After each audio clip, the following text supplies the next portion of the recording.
welcome back to the Health Hunt podcast. Today I have Olly Sheehan on with me. Hello, Olly. Hey, how's it going? I'm good, thank you. We're just after having a bit of a mare connecting the Hmm. speakers and everything, so a little bit taking me a few minutes to get into this, but thank you for coming on. We've been Of following each course. other on the gram for a while. Yeah. You weren't doing this initially, were you? Your content was very different at the Yeah, start, was sort it? of transition from my mindfulness to deep trauma. So it's been an interesting journey. Yeah. How long? I suppose, do you want to tell people a little bit about that, a bit about yourself and what you do? Yeah, so I'm a trauma-informed relationship coach. So mostly what I work with is helping people heal their childhood trauma so they can feel more secure, they can feel more worthy, and they can feel more empowered in their boundaries. Um, I used to do mindfulness, I used to do performance until I realized that I had to heal my own trauma. So it's interesting because a lot of us, go into positive thinking and all these kind of things. And it was kind of a rabbit hole into what I'm doing now. So that's mostly what I focus on: anxious attachment and also healing codependency. Love that. Was this year, or has this been kind of a transition This over a has few been sort of years? 2.5 years. Yeah, I'd say about 2.5 years ago, I had my own kind of relationship fall apart, and that sort of brought a lot of things to the awareness of things I needed to heal and things I wasn't aware of. And so as I went on that journey of sort of helping and healing myself, I began to sort of bring that to my clients. And then now I'm kind of, that's all I do basically at the moment, which is really cool. Happy days. We love to see it. It's so interesting, isn't it, how we start dipping our toe in kind of one area, and then as we start to kind of reflect on ourselves, we see, holy shit, this is something I Yeah, need to heal. yeah, And then yeah, obviously you can bring that full circle into your clients as well, which is absolutely. amazing. Absolutely. Did you start doing the trauma work, I suppose, just for your own self, or was that something you've always been interested in? Yeah, to be fair, because 5 years ago, I sort of went into like the life coaching space or the coaching space. And at that time, when someone mentioned trauma to me, I'd be like, "Oof, like that's heavy. I wouldn't want to touch Mm. that." I thought I didn't have any trauma. That's the funniest part. So I came in at like, I'm the positive mindset coach or the mindfulness coach. And I didn't know that I was just riddled with trauma at that time. But I had no idea. So I started with mindfulness. I started with poor performance. And it's funny because I was a performance coach to begin with, but that was almost a trauma in itself playing out, trying to get validation, trying to get significance, trying to perform so that I could get certain emotional needs met. I didn't know that at the time, and that was part of the journey. Um, but yeah, after that, it kind of transitioned. I had a relationship that fell apart. I was still helping people, but only to a certain level. And then after that, I had a relationship fall apart, and then just all the trauma came to the surface, and it kind of felt like life was pulling me in that direction anyway. Like the mentors that I had, they'd kind of make me aware of it, and through there. So no, it's not always what I've wanted to do. It kind of feels like something I've actually been pulled into. Yeah, I love that though. I love that you're being open to like Yeah, whatever direction that life gotta is be. taking you. Yeah, Yeah, that's what's happening with me now that I've done same as you this year. Didn't know I had trauma really, and wow, it was a revelation. yeah, But now that I have completed my trauma, like it's full circle. Basically, started off the year suppressing trauma that was very very heavy, very difficult to deal with, and I was like, I'm fine. I'm so fine. We've yeah, dealt with it, and now full circle. Wouldn't necessarily say I'm 100% healed. I think you probably agree that I suppose I've gotten myself to a certain point, and I think mm, my next relationship will kind of challenge that in terms of like being triggered and kind of putting it yeah, to the test and seeing if I can kind of use the new coping mechanisms and new kind of communication skills and all that kind of stuff. yeah. But you mentioned about helping people heal their inner child with trauma. Is Yeah. that something that you think everyone should have a look at with trauma? Yeah, definitely, definitely, because it comes back to not having certain emotional needs met. So you can get complex trauma, which is like repetitive, not having your needs met, or you can get one-time events that are really traumatic. For most people, it's complex trauma. It's like repeatedly as a child they didn't get their emotional needs met, and most mental health problems most trauma comes from accumulation of not getting those emotional needs met. So one of the things that we need to realize is when it comes, especially when we're healing and we're looking towards our parents, is it's impossible to meet a child's emotional needs. And I think it's also important for parents to know that it doesn't matter how much you love your child, they've got so many emotional needs, you're not going to be able to meet all of them. So there would have been emotional needs that we didn't get met in childhood. And the problem is, as a child, we personalize that. So if our mum's busy, if our dad's out, or if our dad's angry, or these sort of things, we personalize that experience. We create stories about ourselves. as a child. And the thing is, we completely forget we did that. It's not like, you know, you go, oh yeah, at 4 years old, I made the decision that because dad wasn't here, he didn't love me or something like that. You completely forget. But it's these same sort of beliefs that we've created by the age we're 7 years old, actually. So by the age of 7 years old, we created most of the beliefs that we have about ourselves already. You got to think, if it's a 7-year-old creating those beliefs, you can imagine how sort of limited they are. And especially as a child, if you're personalizing everything. So, you know, for me, I thought I was, when I spoke about earlier about not feeling like I needed to heal, I thought my childhood was okay, even though it was so far from okay, but I had nothing to compare it with. And I'd forgotten the experiences and how they impacted me because I was living in them and I had nothing to compare it with. So you just feel like, nah, I probably don't, especially guys. I think more so guys, I think like, nah, it's fine. It doesn't really affect me, but it's just not true. It affects every decision you make. It completely shapes the way that you see your world now. So yeah, I feel like, doing inner child work is really important. And inner child work, just to clarify what that is, if some people listening don't really know, is about connecting back with that part of us that created that story about who we are or what we're lacking or what isn't enough, and actually reparenting. So as a child, as I said, we personalize a story, we create a story about ourselves, and we live by that story. And reparenting is really going back and filling in the gaps that we didn't have in our childhood. That's so powerful. I suppose what you mentioned there about people can almost gaslight themselves because they think, well, my situation wasn't Yeah, that bad. I had a roof yeah, over my head. I was able to go to school, go to college. There was maybe no abuse and stuff like that. But you still, as a child, like you said, you've got limited beliefs, you've got limited perception, limited awareness. So whatever you're subconsciously storing is not necessarily a reflection of your parents, of your upbringing. yeah, Obviously, it can be. Some people don't have the best upbringing as well. But yeah. that was actually something that I had to process this year as well that I didn't realize. And what I allowed myself to do for the first time was have anger this year, Nice. because I had that suppression, because I had that guilt, because I had that. How can I talk out against my family or my upbringing and stuff when things have been good, you know? But like you said, you can't meet every single need of a child. And like even when I think about that for myself and my future kids, I'm like, holy fuck, we're gonna fuck them up somehow. Yeah, yeah, absolutely. It's inevitable. It's inevitable. And how would you, I suppose, what would you recommend for people to start with? Would you recommend that they try to identify it, or would it be kind of more practical things and seeing where the limiting beliefs show up that way? Yeah, I think the beautiful thing with life is it'll always bring you problems. It'll always bring you challenges. And there's always some way that we're sabotaging ourselves. And so I think it's kind of best to work backwards. So it's almost like, where am I sabotaging myself? Where am I feeling disempowered? Where am I feeling anxious? Where am I feeling like I'm settling for less?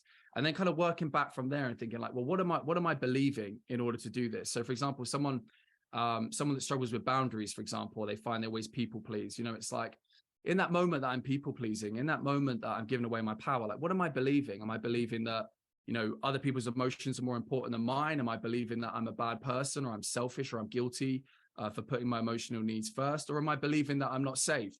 Because obviously when we don't feel safe, we kind of just, we fawn and people please and give our power away. So it's kind of Mm. like working out, okay, where's the problems in my life?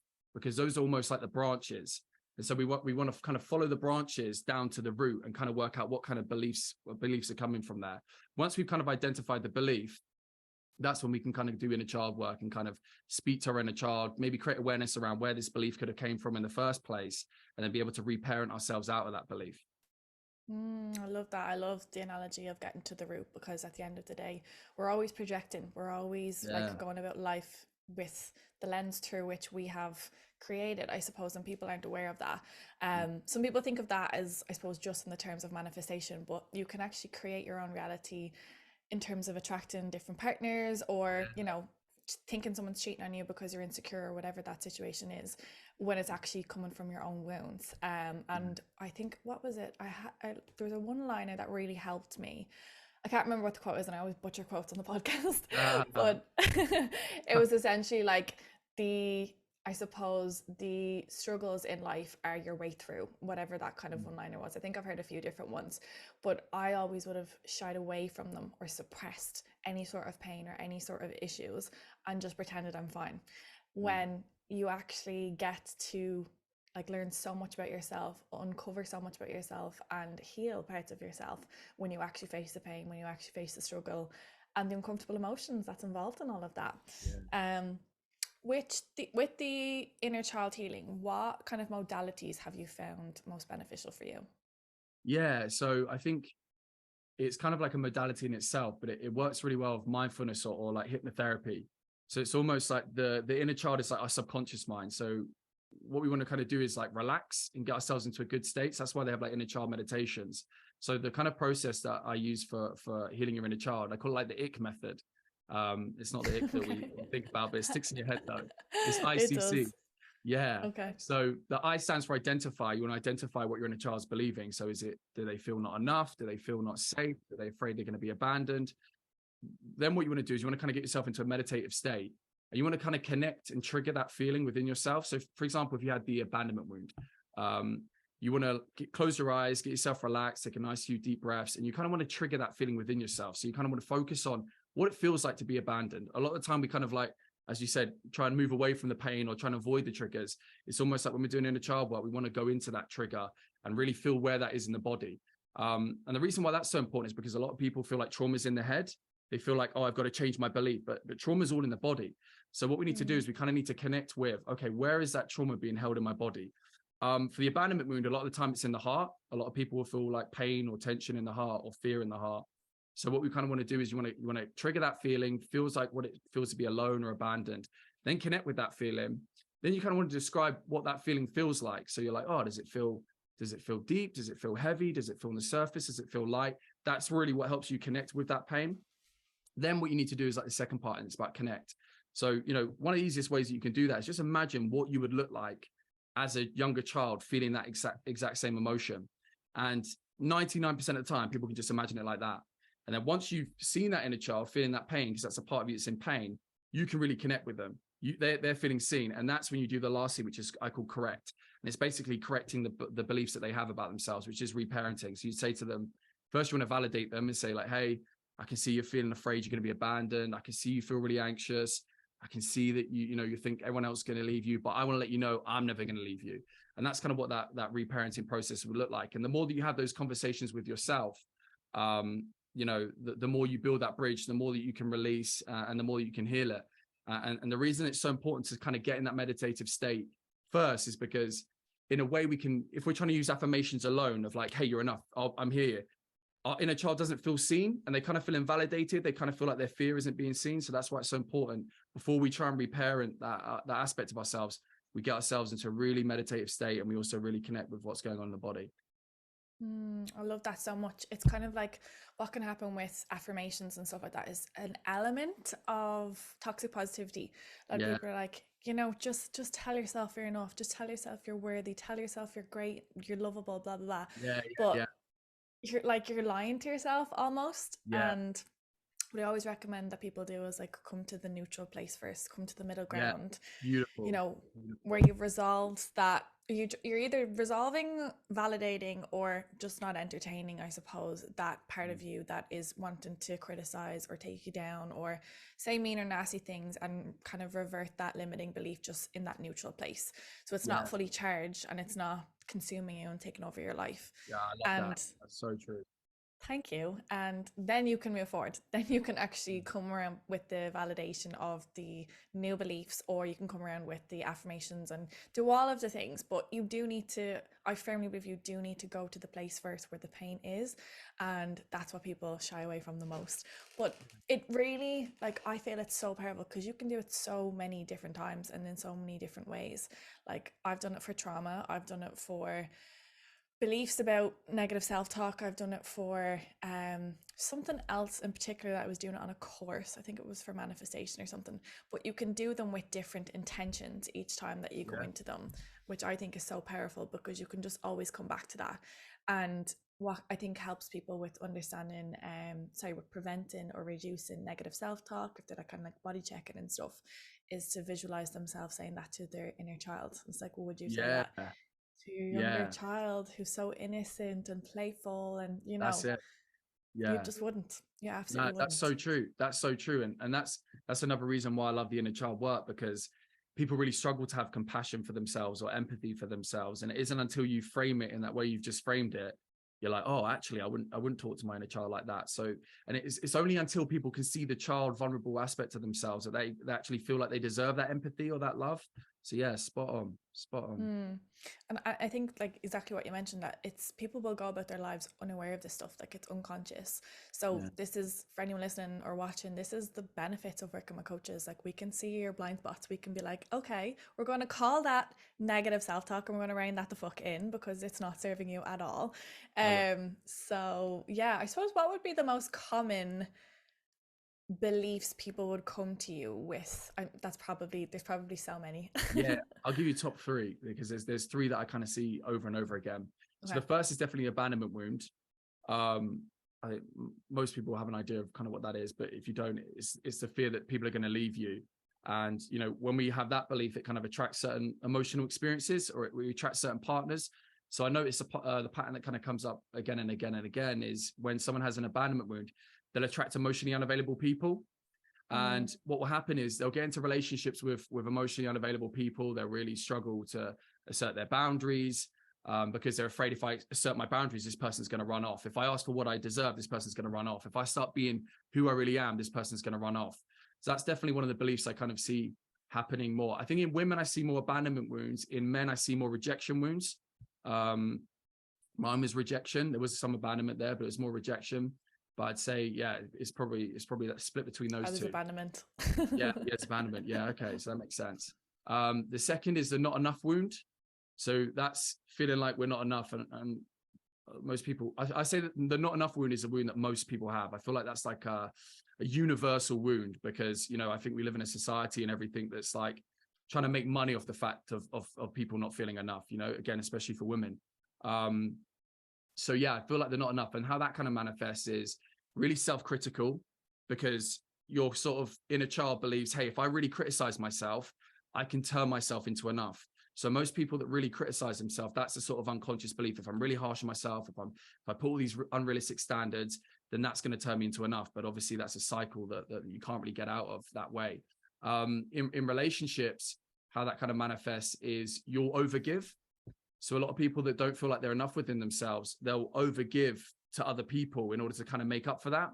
And they'll find themselves in sort of relationship dynamics where they're the ones that's always giving, and they're not actually open to receiving. So that's the second kind of Mm. belief.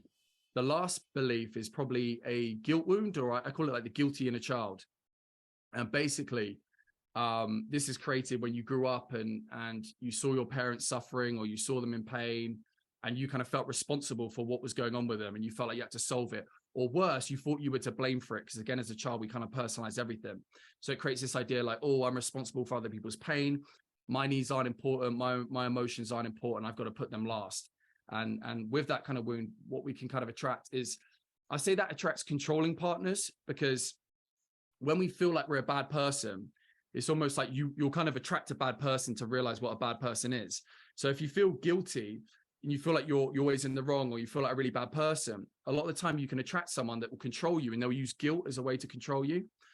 This is what I see with people that attract like narcissistic relationships. They've got a guilt wound, so they can very easily be made to feel like a bad person. And when you're very easily to be made to feel like a bad person or you're responsible, you kind of just give your power away, because you know, if someone feels bad, they want to do anything to remedy it.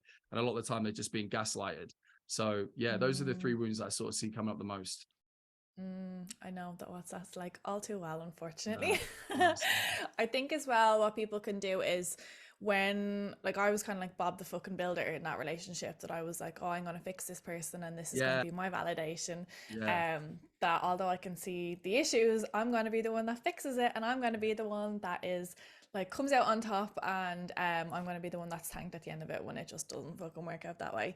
yeah, Um, yeah. I but know I that. suppose with all of them, really, most of them come from like a lack of boundaries, really, don't they? Yeah, In yeah, ways, and like that fear of putting boundaries in place, and whether I suppose the person who's avoidant and kind of runs away, they're not putting boundaries in place, they're ghosting, and they're not afraid to put boundaries in place either, but they're still fearing the vulnerability and the intimacy of kind of putting boundaries in place, and that underlying rejection. Maybe I'm generalizing a little bit, no, no, I but think you're onto something. I think you're onto something.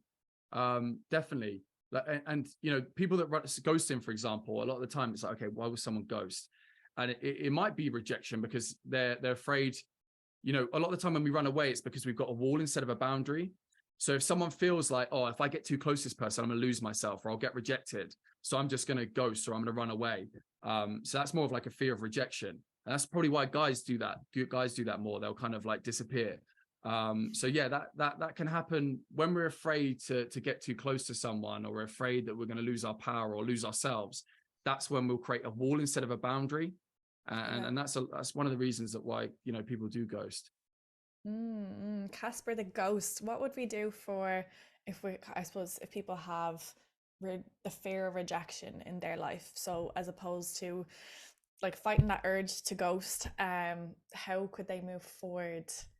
Yeah. Like, and feel safe doing that, I Yeah. suppose. Yeah. So it's okay. So, you know, there can be different reasons why someone ghosts. There can be a couple of reasons why someone ghosts, but let's say if it's just rejection, obviously you need to kind of heal the wound of rejection. But I feel like what it is for them more than anything is realizing that they can be safe to express themselves. So, you know, it feels easier for me to be more specific. So if there's a guy that ghosts, let's give some examples. So for example, if a guy was, let's say a guy Is was this your example? yeah. I'm joking. You know what it is? It actually is. Not now, but Yeah, no, being yeah. honest, it was. I Yeah. have done it. Being honest, I have. And you know, talking from personal experience, the reason why someone would ghost is they're afraid to express what they really want at the beginning. So they're afraid that if they express what they really want, they're going to get rejected. So they might play a role. And obviously, once the person's got what they want, then the role ends and then they disappear. But they feel afraid to express, "Hey, this is what I'm feeling. This is what I need." So they find it easier to kind of disappear. So that's definitely kind of one of the other reasons. I'd say the main reasons why guys kind of ghost within this context, it can happen both ways. Oh yeah. I feel like it's probably more so that the guy is afraid to express what he really wants, because I feel like someone doesn't mind being ghosted if you say, "Hey, listen, I'm only here for a quick time, not a long time," whatever that saying is, and then I'm probably going to be gone. And then you say, "Hey, now it's time for me to go." That's okay, but I feel for what happens for women a lot of the time is the guy will lead the girl on and say, "Hey, I'm going along with this. Yeah, this could lead to something." And then they're too afraid to express their needs. They're too afraid to say, "Hey, this is what I'm here for. This is what I'm looking for." And so once they've got what they want, they almost feel this pressure and they feel terrified to express what it is that they really want. So they just find it easier just to ghost, which obviously creates more pain for everyone. It's better that they just be honest and express themselves. But I'd say that they might not feel worthy to say, "Hey, this is what I'm looking for." They might feel like, "Hey, if I express this is what I'm looking for," they might dislike me. They might hate me. They might not want me. So I'm going to play this game and I'm going to play this rollout. So that's kind of what that looks like. And for them, it's like you've got to be real. You just got to be honest. Like, I think when people with ghosting, they don't care if you decide to leave, but it's not being honest. It's not expressing. That's what creates the unsafety. That's what makes someone feel, you know, triggers someone's abandonment wound, is because one minute you're there telling one story and the next minute you've disappeared, and then they personalize that and they're like, "Fuck, what did I do wrong?" And then their trauma's getting triggered. So that's what I recommend around that. Yeah, I think that's the biggest thing, is that when you don't understand the context of people's own wounds, and like they're not acting in a place of it's a you problem, you know, it's actually something that they're dealing with themselves, that actually helps you disconnect from this "everyone's against me," like further kind of validating those beliefs, or like emphasizing those beliefs that we had from childhood. Like I remember I got ghosted, and it was when was that? 5 years ago or something, and we're seeing each other for like 3 months. It was getting to like the relationship stage, like kind of going that way, promising me the world, and then all of a sudden ghost. And I was like, what the fuck? And of course back then as well, my pride was too much to kind of send him a message. But I think within like 3 weeks, I was drunk or something, I decided to send him a message. But at the time I internalized that, and I was like, I'm not enough, no one wants to be in a relationship with me, you know. What did I say wrong? What did I do? Maybe I didn't be a certain version of myself to make him like me. And it's like, no, like just at the end of the day, that person's just not for you. And I think when people actually have a stronger sense of self, a stronger sense of self-worth, self-esteem, you know, and you actually have done the work, you've done the inner child healing, any sort of healing that you need, I suppose, what's appropriate for you, you don't take these things personally. You actually get to move forward and just, okay, that was just one that didn't work out. And I suppose for helping people in their dating life or even in their relationships, you have to not see these issues as like the external. Like it's an opportunity for you to go internal and Absolutely. really see, yeah, and see what parts of you that you need to heal. Like take responsibility, and that's fucking hard, I suppose, when you're dealing with dickheads, or you're feeling that, like, some person ghosted me, so they're an asshole or whatever. So I suppose, I think with every situation, I always use it as an opportunity to reflect myself and see what I maybe could have done differently if it was just to do with communication, or maybe what I can just learn from this situation if I don't think I did anything wrong. But a lot of people will stay stuck in that cycle, I suppose, really. And Yeah. you've got these people that are kind of always chasing a relationship as well. They really, they can't, I suppose, can you talk about that maybe a little bit better than I would be able to, I suppose, with codependency?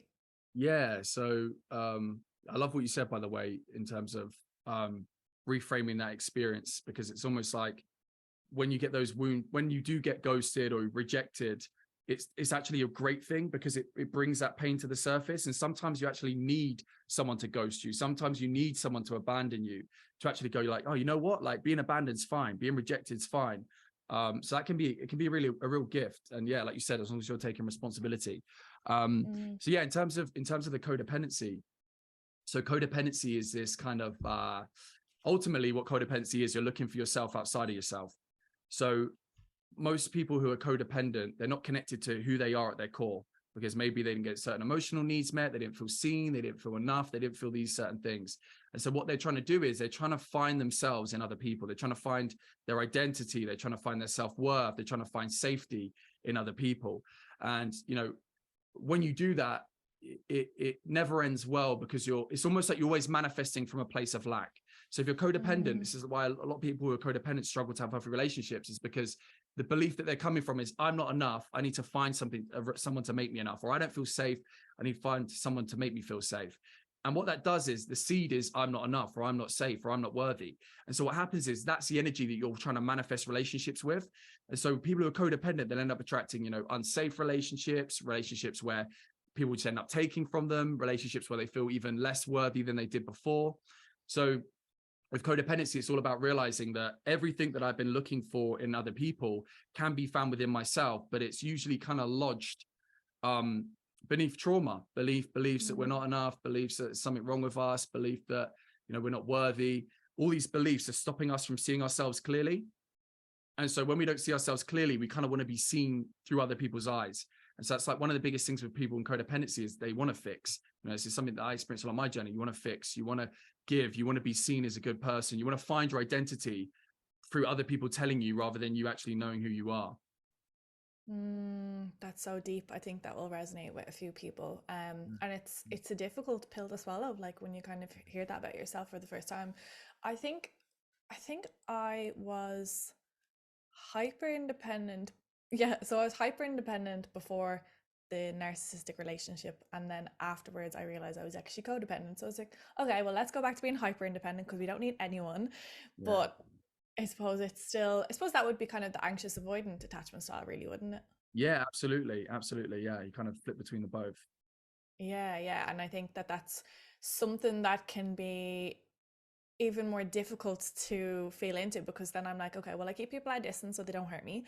But now that I've let people in, I'm vulnerable and I'm scared. And it can kind of, Yeah. it can rotate between the two. But ultimately, when you come back to this place of being more connected with yourself and kind of valuing yourself and valuing your own energy and inner peace, and taking the time to understand what that looks like for you, when people in your life show up and disrespect that or take that away from you, you start to be like, well, okay, they're not actually for me, and I don't actually need to find these things in other people because I'm able to give that to myself.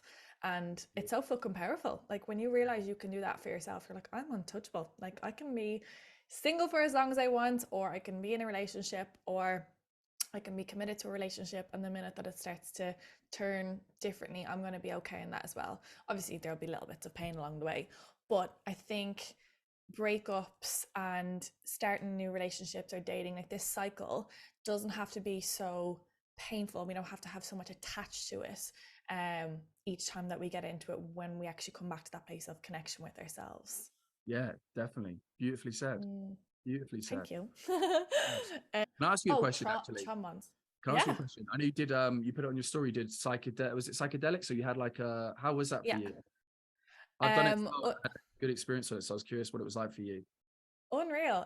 So literally my first time that I did plant medicine, I was brought to a place of my inner child. I was shown a Yes. time in my life that was abandoned. Yeah. But again, it was so unconscious that I didn't know that that was a time I felt abandoned. So, like, I had been doing the work this year, I had been exploring, I did therapy at the start of the year, I've been doing all different modalities, meditations, breathwork, everything across the year here in Bali. And it wasn't until I did um, that plant medicine in a kind of therapeutic setting, not in a like social setting, Yeah. that I was shown a situation where my mom would have been in and out of hospital for years. She would have been sick. And I felt abandoned because she wasn't able to be there for me. Now, I've shared this with my mom already. Yeah. Obviously, this isn't something that she intentionally did herself, and she was doing her best, as was my dad, and everything like that. But it's mad how we internalize things at that time. And what would actually be funny if you looked back at my behaviors at that time, I was this child who was like above my years. I wanted to be out. I wanted to be doing everything. I was borderline bold, and my dad was like, "Yeah, you were," but I was like trying to show off, trying to kind of be the cool kid, trying to be doing everything and anything, trying to stay out later, past curfew, all this kind of shit. When at the time, what I actually would have felt internally is that abandonment wound. So it's amazing to see how that can show up even at that young age of Mm. how these wounds can affect us when we're not like seen or heard or whatever. So that experience for me was transformative because I was able to really feel into that. Like obviously there was emotions with that and I was able to release that. But it definitely brought me closer to my mom because I was able to kind of share that with her. There was other things that came up in the trip.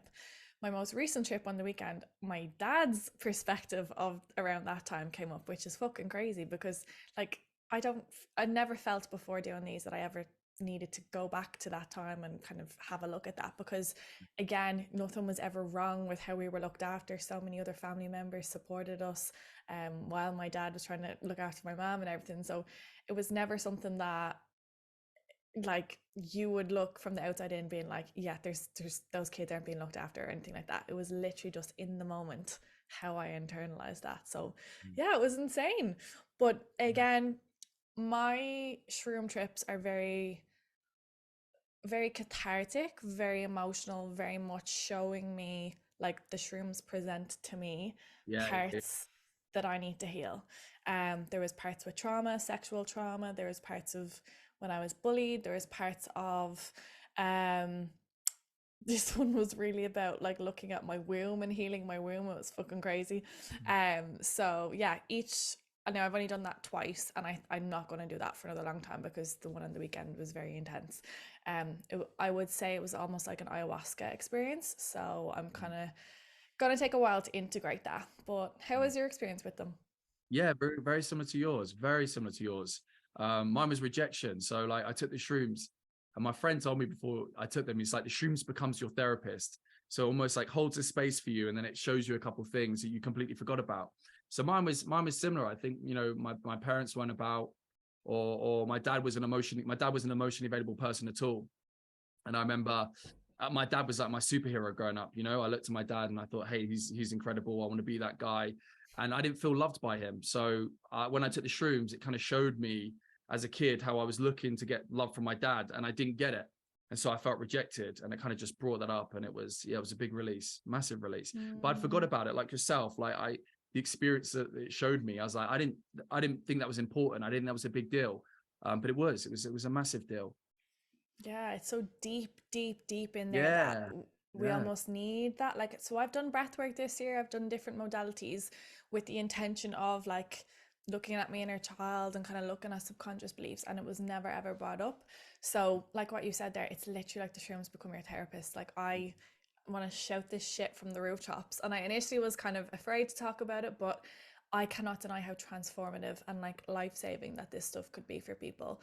Obviously, if done in the right setting. Yeah. But we're seeing it globally that there's literally people are promoting and advocating for it to be legal, and it's Yeah. legalized in some areas in the States. And like I'd love to be like a shroom therapist or something in the future. Yes, that'd be a cool experience. Oh god. But I suppose if we kind of think back to the last question, I suppose, on trauma bonds, um, how would you be able to just explain for people what that actually is first and foremost, and how that can show up? Yeah, sure. So trauma bonds are where we try and repeat dynamics from childhood. So basically, when I spoke about earlier about we have certain emotional needs met that we want as a child. And when we don't get those emotional needs met in an easy way, we kind of create like strategies for getting them met in unhealthy ways. So for example, overgiving, or, for example, one of the things is also if a child didn't feel emotionally, if they had that emotional connection with their parents, they felt emotionally abandoned. And so, and one example of a trauma bond is if someone feels emotionally unavailable, what they'll feel they need to do is they'll feel they need to find someone who's emotionally unavailable and then turn them into being emotionally available in order to get their needs met. And so trauma bonds don't really make sense from a rational way, because it's a really unhealthy way that we try and get our emotional needs met. And a lot of the time, it's like a puzzle piece. That's how I see it. So, when you go through trauma, it kind of changes the shape of you a little bit. It kind of bends you out of shape. And what you'll end up doing is you'll end up trying to fit in with someone else's trauma. So you'll kind of go, so for example, say, I think you mentioned it as well, same for me. I used to think I had to fix people. And so I would attract people that felt they need fixing or saving, or that were helpless or were broken. And so that's how that trauma bond would work. I would feel good about helping someone. I'd get my sense of worth from that, and also safety and identity from, hey, I'm going to help someone. On the flip side, someone felt broken, or they felt helpless. So they were looking for someone to be fixed by. And so it's almost like, perfect. I'm looking to fix someone. You're broken and you need fixing. We make a great team. Let's do it. Yeah, let's do it. Let's do it. And also avoidant and anxious, they attach as well. So as I mentioned before, when we have the abandonment wound, the anxious attachment wound, we'll actually look for emotionally unavailable people and try and make them emotionally available, to the point where we won't even be attracted to people that are emotionally available. For some reason, our wounding just isn't attracted to it. But when we find someone emotionally unavailable, we're like, yeah, that's attractive. I want to get that person, then turn them into an emotionally available person. So it's almost like trauma bonds are us just recreating past experiences. Another one's overgiving. If someone doesn't feel like they're not enough, they'll want to overgive in order to compensate. So they'll look for someone that they can overgive to, so that they can feel good about themselves. They'll look for someone that they're giving more than, but then they'll feel upset when they attract someone that just wants to take, which is sometimes like a narcissistic relationship. So that's kind of like how trauma bonds work. It's almost like we're unconsciously attaching to people in order to play out these old sort of dynamics that were created in childhood. And it would have to be two people that are kind of playing that out unconsciously, for it to be a trauma bond. Yeah, it would, because it's almost like if someone has a trauma bond and another person's healthy, the healthy person won't want to play that dynamic out. So for example, let's say let's say you want to fix, okay, let's say one person wants to fix another person. They'll try and fix the healthy person, and the healthy person will be like, hey, chill. Like, it'll feel like natural to the healthy person. They'll be like, yo, I'm fine. Like, it's cool. I got this. Like, so, but whereas someone who is also trauma bonded, they'll be like, yeah, I'm so broken. I need your help. I need your attention. My life's a mess. All this kind of stuff here. So it's almost like that it needs to play that dynamic out. And this is why we can be attracted to unhealthy relationships, because you want to play those wounds out when you have those wounds. And so if you get someone that's, for example, doesn't need fixing, you'll look at them and be like, well, where am I going to get my self-worth from? If I can't fix you, if I can't overgive to you because you don't want to receive over more than you should, how am I going to feel good about myself? This relationship's boring. And so for someone that has a wound or a trauma, they'll look at the healthy person and be like, oh, they're boring. I can't connect with them. But then when you connect with someone in a trauma bond, it feels addictive. It feels amazing. It feels like you found the one, all these kind of things here. So that's kind of the nature of trauma bonds. Oh, that's such a powerful. I remember finding that out. My friend used to call me on it all the time. She's like, you don't need to have the spark. You don't need to have chemistry with people. Yeah. I'm just like, well, there's something missing. Yeah. And she's like, no, you can have someone that's just a nice guy and just a nice, steady getting to know each other. And I was like, so now I feel I'm in a much better headspace with that. But that took me a while because of how it's like, I suppose, conditioned to be this thing that it's like you want the spark, you want the, you Yeah. want the sexual chemistry, and of course sexual chemistry is still important, but people always are looking for that high, almost that addiction from Yeah. those trauma bonds. Yeah. Yeah. Absolutely. um and what helped me was understanding that just because you're familiar with the pattern of that trauma bond and how that plays out, because maybe you're trying to like replay something from childhood or whatever, just because you're familiar with it and because it feels familiar, it may feel safe, even though it's chaotic, even though it's fucking you up. It doesn't mean it's something that you need to do. It doesn't mean that it's something that you need to take on again. You can actually have a new version that consists of healthy relationships, that doesn't have this back and forth pull, that doesn't have these addictive highs and these awful lows, that it can actually be, secure, healthy, Yeah. open communication, all the good stuff. I suppose for people, could you give us quick pointers of what an actual healthy relationship would look like? Yeah, sure. So there's three kind of areas. There's three areas to kind of focus on. There's the attachment, there's self-worth, and there's boundaries. So, a healthy relationship looks like, when it comes to attachment, if there's a problem, if there's a lack of communication, you don't just abandon, you don't just walk away. You find ways to navigate each other's attachment. So, one of the unhealthy things I kind of see is, and I used to do it, to be honest, is if I was in a disagreement or I didn't like it, I'd walk away. Now, if someone has an abandonment wound, that's the last thing you want to do for them, because that's going to make them feel insecure. So what you want to do is you want to have a partner where you value each other's space, but you also don't walk away from each other. You kind of help each other into healing. And I think that's the biggest difference between a trauma bond and healthy relationship is a trauma bond will just keep bringing up the wounds. They'll keep activating, they'll keep triggering. But a healthy relationship is actually about being able to help each other with that. So for example, when it comes to attachment, if someone's anxious, and they've got someone that's a little bit avoidant, it doesn't, you don't have to be completely healed to be in a relationship. But if my partner, for example, was anxious, being with her, hey, it's safe, you can relax. I'm not going to leave. I'm here. We can sort this out. I might need space. I might need to go sort it, but I'm not going to walk away from the situation. I might need to process it and deal with it in my own space. But when I'm ready, I'm going to come back and we're going to sort this out. And that's what like a healthy relationship looks like. When it comes to self-worth, feeling like it's a balance giving and receiving. A lot of the time when we lack self-worth, we'll attract dynamics where we overgive. So the healthy thing looks like when it's an equal balance and receiving. It's not even like you have to try. It's almost like the nature of the relationship in itself is just an equal exchange. So it's just being aware of that. Like, am I overgiving? If I am, it's probably not a healthy relationship, or it's just maybe not a healthy dynamic. And the last bit's boundaries. So it's realizing that a healthy relationship looks like they have their life, they have their stuff. I'm a completely different person. I'm a completely separate, different person.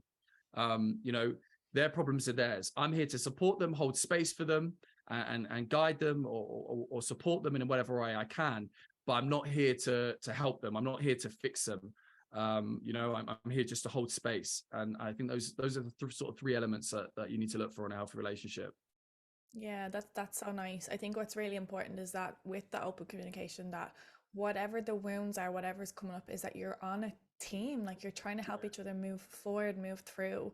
A lot of people can end up in these push-pull relationships where it's like, well, you said this, I said this, and you're further away from each other the more that happens. And I feel sometimes there's not really any going back from that, because when like people say nasty, mean things, it's like you see a different version of them. Yeah. um but I suppose what's really important as well is, I think what you said was, the balance between giving and taking, because I think a lot of people are getting really fixated on masculine and feminine energies at the minute. No, I feel the same. I feel the same. I think it's important. I think masculine and feminine energy is important because it can help people understand, okay, maybe a woman's too much in her hyper independence, Yeah. maybe not feeling safe to let the masculine lead or protect her because she doesn't feel safe around the masculine, and that can be something you can look at. Or vice versa with the feminine and how a man is feeling, or non-gender, whatever. Just want to make sure I say that. But people can fixate on that, and there's like this black or white rule book of how things should be. But I think it's really about the balance between that, and like, do you of course take these qualities of what the masculine and feminine should feel like in a relationship, but don't like expect the masculine to show up as the masculine every single time. Because I suppose if a masculine is so in his masculine, he's not going to be emotional, he's not going to Yeah. be like considerate of your feelings and considerate of like we maybe we operate very differently, and for if we're gonna be these complete polar opposites, we're not going to be able to see that in each other or like hold space for each other as well. I don't know what your thoughts are on that as Absolutely the well. same. No, honestly, exactly the same. Because, you know, like you said, I think it's good to know, like, you know, we've got both energies within ourselves, you know, like a woman has masculine, a man has feminine, and everything in between. And so it's about, can I do what the situation needs most, or am I being limited by a wound? So I kind of feel like, because I feel it's gone a little bit too extreme now. It's like, this is feminine, this is masculine. You do this list, man, and you do it. And it's just like, that's not how humans are built, you know, and I wouldn't want to be built that way. So, you know, I think it's about, I think the beautiful thing is it's about being who you are, and removing any blockages to who you are. So, you know, a lot of the time, like you said, a woman might be hyper independent because she doesn't feel safe, or a guy might not feel worthy, and so he's looking for validation, or being his feminine, or something like this, is wounded feminine. And so it's just about, like, if you remove the wounds, you just become this person that can be anything in any moment. So I can be my, say with clients, so sometimes I have to be my feminine, sometimes I have to be my masculine. So it's almost like we're very fluid. We're very fluid as individuals. It's, what does this situation require? Or what do I want from this situation? Then being able to be in that energy, rather than me going, I need to do this list of things that's masculine, or I need to do this list of things that's feminine, because it just doesn't, it doesn't work like that. No, no, absolutely doesn't work like that. Yeah, it is.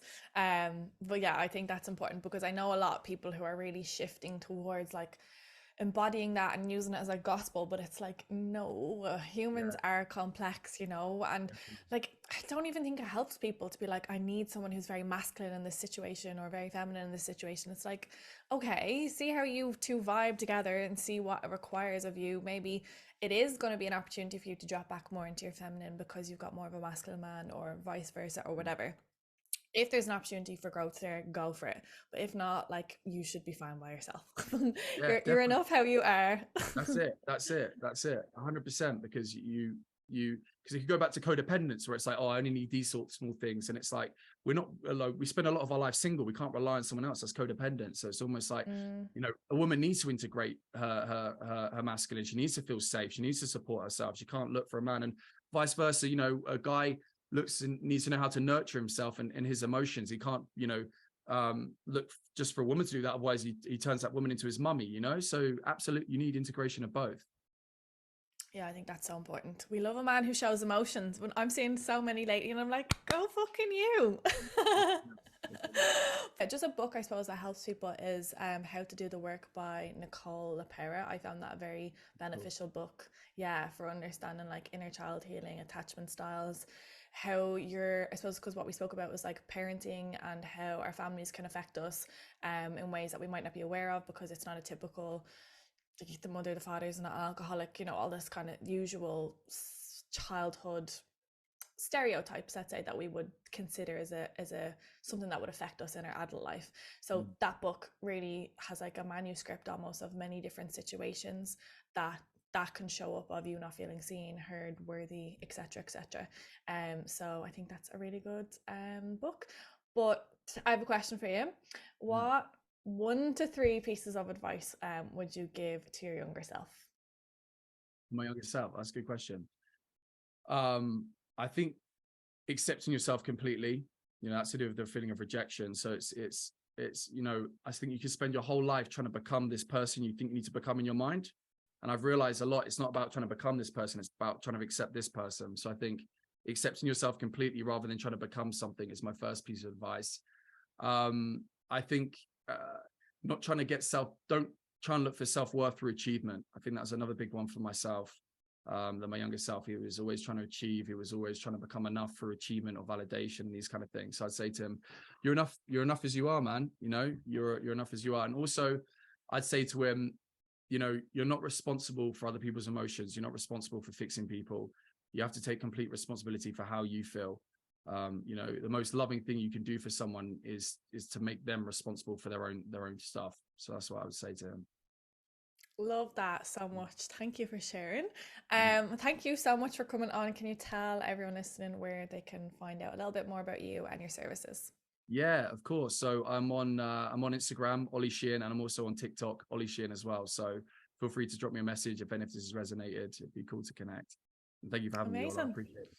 No problem. Thank you so much. As always, go give Ollie some love. Go give him a follow on either Instagram or TikTok, whichever you vibe with. If you found this episode valuable, we would very much appreciate that you share it on with everyone. Get these messages out to everyone so everyone can support themselves on their healing journeys. But yeah, thank you so much, and I'll see you next episode.